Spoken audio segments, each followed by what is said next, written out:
Ok, Ivoirien, on a délégation sera mal là. On a dit n'importe où on a rencontré. A jarani a boenama. Ima fama. Malgré que y a un domini d'oudou, oh, t'es problème y'a kola. Comme où y a côté comme Mali, Côte d'Ivoire, c'est la famille. Mais ne began yere ni ngamuna quoi. Na sorola Alassane de ou blakana. Kugana yafa della. Ale mogomi kungo kate yafa deli mogo fe kula a jobe komina. Ne clara ka nunu blakana kulugana yafa della o jomaya dan yere. Na mu blakana yere nu wulu yere de kana. Dina nyamogo aka kobe ka ala toro. Naw nanaw jogo kira kilela ko nin kera Musa kilela ko nin kera ante kira kilela ko. Uma mine kira kilela. Asimi goita de umine. Aman famo.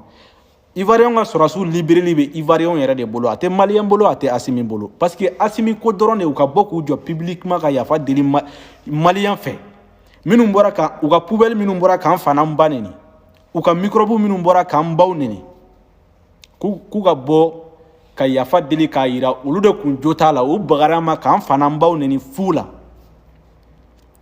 Dramane Wotoro de ko k'ale t'o kɛ Assimi ko n'a t'o kɛ a ka to yen diinɛ ɲɛmɔgɔ tɛ dɛ hal naw nanani imam fam hal naw be wulla ka nanga Mali kono kana yafa dilla ante yafa imam fam dine Haidara ise moni kola parce que nunu me fe ki mangoya wakati de setola fle ni wulla ki dado ni na parce que baro anga chakoroba nunu ni kuma keru fe doro u dusu faka kadi u bafo no sorasi demseno ay nunu bla mais ni ko yera ko fe a conséquence ya ba jonay parce que awde ko ko libéré Haidara fu ñena ité politique don i sente politique amé Haidara donné nga sorasu demeli ana imam fama ana nga ko voilà abana kanani dado nina désormais Assimi ko ni diné ñamogo bora jamana wéré kana malla kibina kuma ñogonya la ko mercenaire bina ni kononton ku be womi ngona kibe doyi parce que be ye mérité e be na mogo mechi e ga sorasi nunu natola e mu blakana